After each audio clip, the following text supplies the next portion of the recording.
What's up, guys? Eli here, back for another film review. Today we're going to be talking about the folk horror cult classic Eyes of Fire.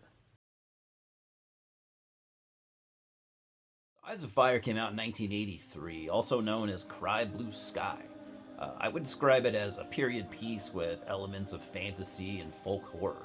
It was written and directed by Avery Krauts, who, despite getting some attention for a feature-length debut as impressive as Eyes of Fire, only went on to direct 2 more films. So the year is 1750, colonial-era America. 2 kids, Fanny and Meg, were found and are being questioned by the French military. Their story starts with the kids, along with their family and a few others, having to leave their settlement after a preacher is accused of having an affair with the mother and a mysterious girl named Leah. You learn pretty quickly that Leah has some sort of supernatural powers. The group gather supplies and take off down the river to start a new settlement of their own. Before they get to their destination, they're ambushed by Shawnee Native Americans, but Leah uses her powers to deflect their bullets. Marion, a skilled hunter, determines that they are on Shawnee land and would most likely not be welcome. They make their way through the woods and find an area covered in white feathers, which is a marking left by Shawnee natives in areas that were not safe according to Shawnee superstition. Everyone seems to feel relieved, thinking that the native tribes would leave them alone as long as they stay in this area, but Marion is concerned with what it could be that the Shawnee were so afraid of. The critical response at the time was mostly pretty positive. Some said that it was a near masterpiece, held back by some choppy moments and cheesy special effects. None, however, denied the impressive period accuracy and the very good performances by the actors.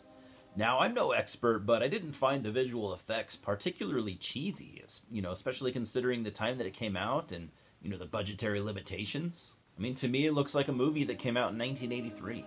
Besides, it more than makes up for it with its excellent, practical effects, and the makeup work and costumes all look pretty damn good.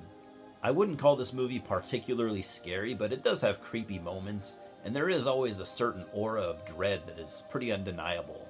All fans of folk horror should be checking this out, and if you liked Robert Eggers' 2015 film, The Witch, I think you might like this one too, because I think that that film definitely takes some inspiration from Eyes of Fire.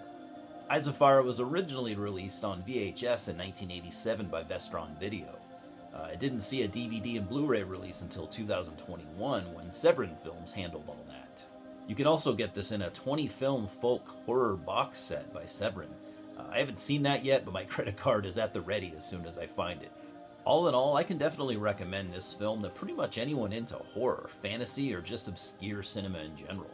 This is an absolute gem, especially considering that it was the director's first effort, and he, should have gone on to do greater things instead of kind of fading quickly into obscurity. This is a well-made film with good actors, believable characters, and great costumes and practical effects, like I said, and was no doubt a labor of love, written and directed by a man with a vision. I'm going to give Eyes of Fire a 7.5 out of 10. I had a great time with it, and it's inspired me to track down more obscure folk horror movies, so feel free to hit me with some recommendations.